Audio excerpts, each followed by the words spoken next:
lovelies. Week 8 of Mounjaro, and I don't even know if I'm coming or going at the moment. What a week it's been. I don't even know where to start. I'll try and do the best recap on Mounjaro as I can. I'm going to talk about my weight last and just do like a really brief update on how everything else has been. My sleep has been okay. It's not as good as it was. Was it week 6 that it was really good? Oh, week 6 it was phenomenal. It's been okay. I think actually the only night that I really struggled with sleep was last night, and that is usual for me on a Sunday. It is so ingrained that I never sleep well on Sundays, just from like over 10 years of always dreading work on a Monday morning. So I never sleep on a Sunday really at all. Exercising was quite challenging this week. I just didn't seem to have the energy or the drive to do what I was at least on par with what I've been doing before. So I have been exercising. I've been doing my workouts in the morning. I was using the walking pads. I didn't really do anything over the weekends, and there is a reason for that. Again, there's a lot of room for improvement there.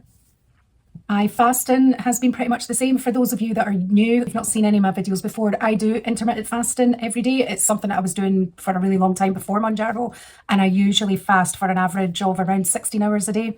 So that has pretty much stayed the same this week. I have not been very good at tracking my food. I'm still forgetting to take photos of my food as well. I would say that I was sticking to my food plan for most of the week. It went quite off kilter at the weekend. But just in general, I think my food has been okay. Been definitely very aware of my portion sizes as well. So that's been quite good. So getting to my weight now, my weight was going so well until this morning, or until yesterday. No, until this morning. Was it for the first time? Let's have a look. Oh my gosh, yeah. I'm just checking my tracker just now.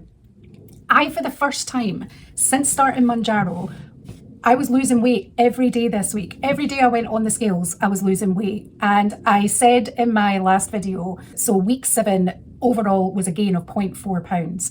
And I was like, I know that's going to be off by the morning, by Tuesday morning. And it was. And I continued to lose. Let me get my tracker back up. Yes.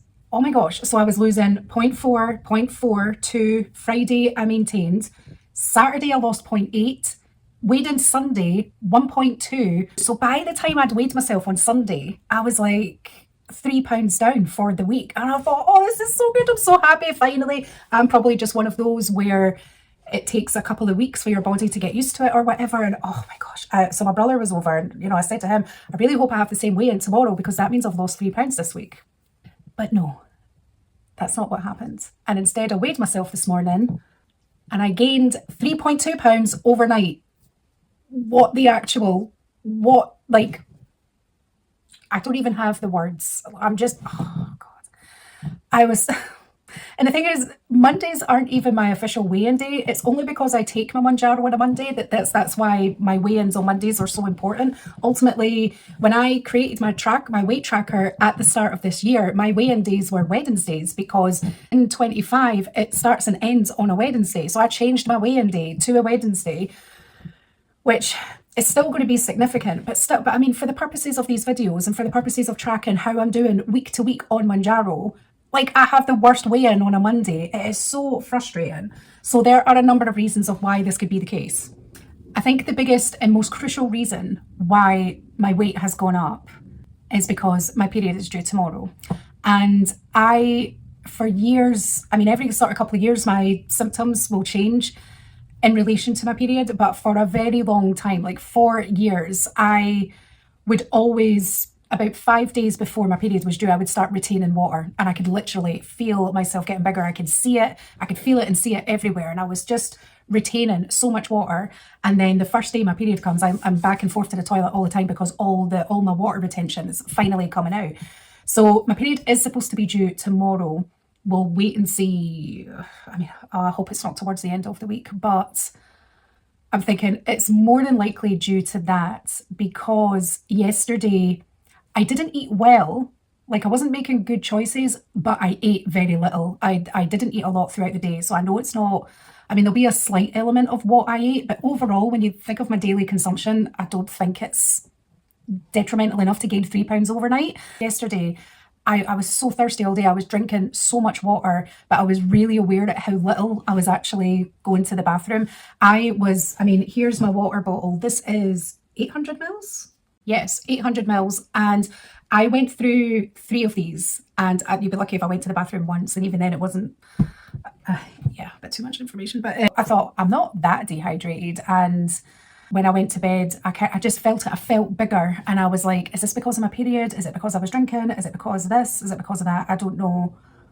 And it showed on the scales. So I was so annoyed this morning. So as usual, I always message my mum and one of my brothers in our group chat on a Monday and tell them what my update was for the week. And actually, I don't think my brother's looked at it because he's at work, but my mum said I would just ignore it and stick with your weight on the Sunday. And I'm like, it's very tempting to do that.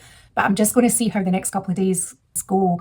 And that's what's so annoying. I mean, that weight can go on overnight and it can take like 4 days for that to come back off again. And oh God, it's just, oh, so annoying. And people say like this is the curse that you have to deal with when you're weighing yourself daily, is because you do see the fluctuations. But can you imagine if I was only weighing myself on a Monday, and then last week I had a gain and then of 0.4 pounds, and then again this week it was 0.4 pounds. It's like I never would have been able to have seen the 3 pounds that I lost during the week. So I mean, there'll be a lot of people against it, but it works for me. I'm happy to do it.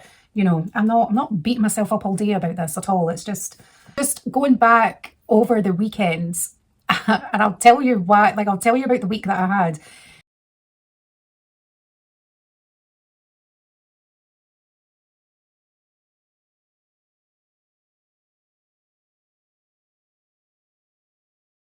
On the Saturday, one of my brothers was over, the one that I messaged, the one that knows about Mounjaro. My other one doesn't actually know at the moment that I'm on it. And yeah, it's like the 22nd of September today. So I don't know when this is going to go out because I'm really behind on editing.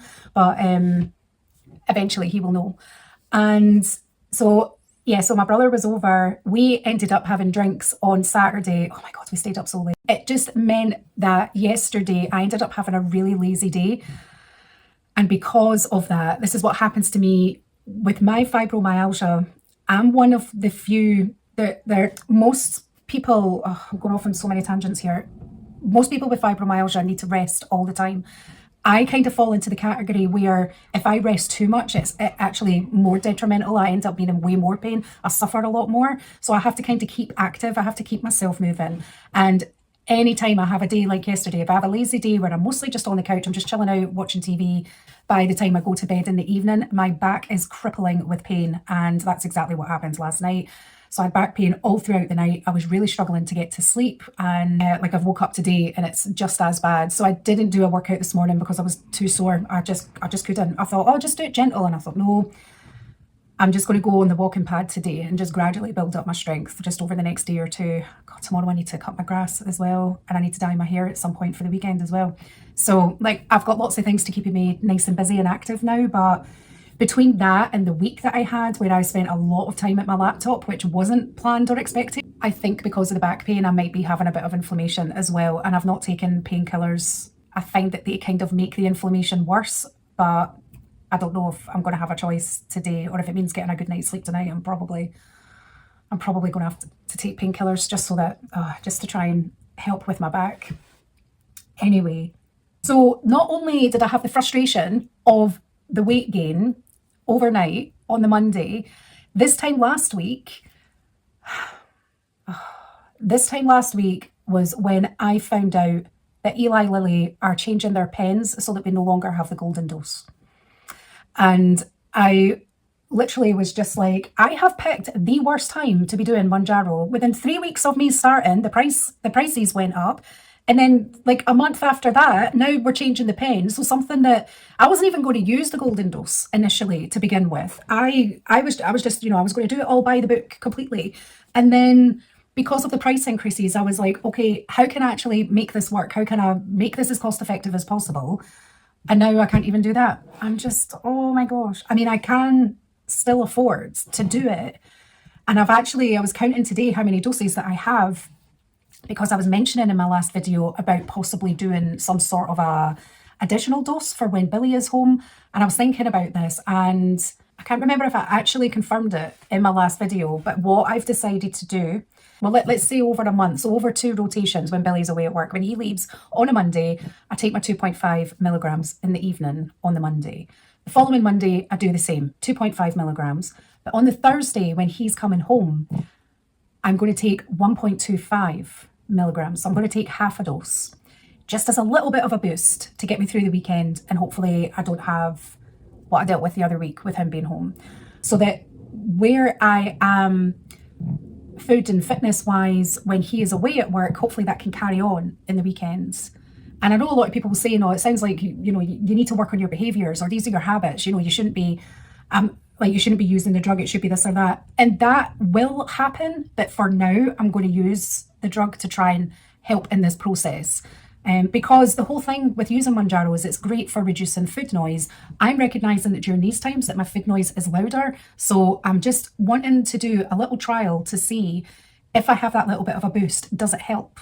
Let's keep the lid on the food noise element of it. So, and I mean, if it doesn't work, if I'm getting too queasy or I don't notice a difference, then obviously I'm not going to carry on doing it. So that's on the Monday, I take 2.5. Following Monday, I take 2.5. On the Thursday, I'm going to take 1.25.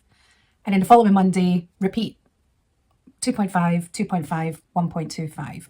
So that's technically 5 doses in 4 weeks, I think.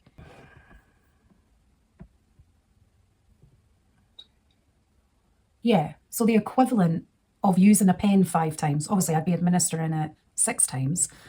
But it's because I'm only using half a dose on the Thursdays. So in the 4 weeks, they equate to a dose. So it's 5 altogether, which meant using the golden dose was perfect. And I was still using a pen a month. But now that's not going to be the case.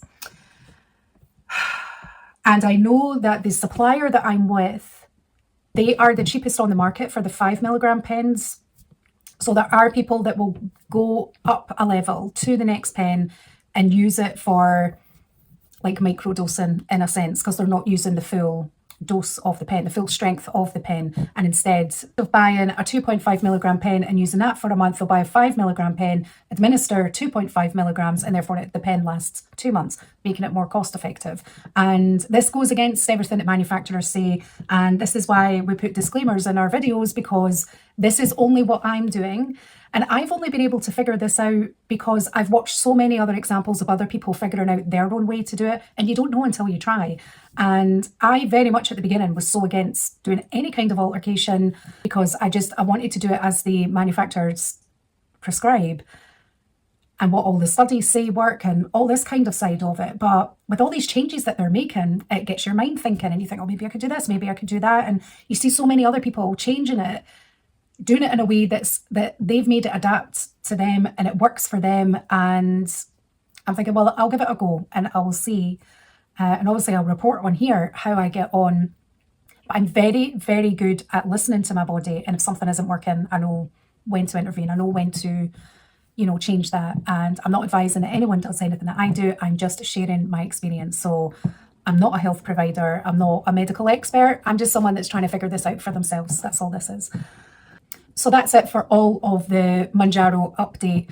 I need to try and do better with tracking my foods, taking photos of my foods, maybe even record some videos of some of the things that I'm making on a regular basis.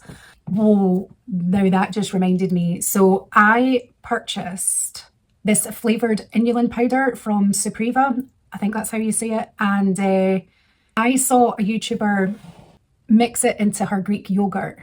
And I thought, I want to try that because it's the same as I am with like cottage cheese. I really want to be a fan of Greek yogurt, but I don't like the sourness of it.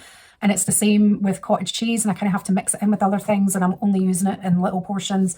And it's for the protein content, but it's also for all the gut health, like the probiotics side of it as well. And what's great about adding inulin powder is that inulin is a prebiotic, and prebiotics and probiotics should really be taken together. But for some reason, the market really only hammers out about probiotics, but prebiotics are just as good for you, and they help work other different areas of the gut. So this flavoured powdered stuff is so good. It's not sickly sweet. Well, the one I'm using is the vanilla flavour, and it's really lovely. And so far, I've only been using it in smoothies because I don't add it to my coffee, and I haven't done any baking to add that to instead of sugar. Saw someone mix it in with yogurt, and I thought, right, I'm going to get myself some Greek yogurt, mix that in, and see what it was like. Oh my God. Oh, it was beautiful. I had blueberries, strawberries, and raspberries, and then I sprinkled on some pumpkin seeds. And it was beautiful. Oh my gosh, it was so. My friend in America is obsessed with yogurt, and I've never understood how can you be so obsessed with yogurt. But I was explaining to her that after I had mixed this in so much, that I said it was so thick and creamy. It was like ice cream. Oh, it was just, oh, it was beautiful. And she said that texture, the thickness and the smoothness and creaminess, she says that's what I love about yogurt. And I said, I've always wanted to be a fan of the Greek yogurt because I don't like the Greek style yogurts and I don't like a lot of the flavoured yogurts. And that using the full fat Greek yogurt, I mean, yes, it's fattening. I need to see how I go calorie wise with the fat. Is it preventing me from losing weight? That kind of thing. Because I'm using a 10% one, you can get a 5% or a 0%. But the more of the fat you take out, the more sweetener that's been added in. And obviously this powdered inulin is already packed with sweeteners. I just feel that by going with the full fat one, it's not something I'm having every day, but it means that when I am having it, it's as unprocessed as possible and it's a natural product and it is really, really good for your gut. It's amazing. Like, yogurt is so good for your gut health, and I thought what an incredible alternative to have for breakfast, like a great way to start the day. So I've had that a few times now and it's definitely something I'm going to have regular. So I was really pleased with that. Yes, so it's really good. And you could even add chia seeds as well. Like, there's so much you can put into it. And because that inulin flavoured powder makes it so sweet, you're not needing to like drizzle honey on top or anything like that. It's just, and it blends so well with the fruit as well. The fruit was, I have to say, the fruit that I got was perfect. It wasn't too sour or too sweet. It was like perfectly ripe. It was like really, actually quite mild in flavoured. Oh, honestly, what a delight. It was really, really lovely. I can't think of anything else that I had in the week that is really worth mentioning in that regard. But I will try and do better next week because I want to be able to show on these videos what I'm having. So I think that's it for me. If you've stayed to the end of this video, I hope you've enjoyed it. If this is your first time here, please feel free to check out the rest of my channel. A lot of my videos are Mounjaro related, but I also have other videos on gardening topics and various projects that I do around the house. Just various vlogs about my life, basically. And if you are back, I hope you enjoyed this video. If you're here from Mounjaro and I'm not giving you the information that you are after, please leave a comment and let me know where I can be a bit more focused. So it's not just a video of me rambling. And fingers crossed that this time next week I have a better weigh-in and I'm making much more success. Right, thanks again and I'll see you soon.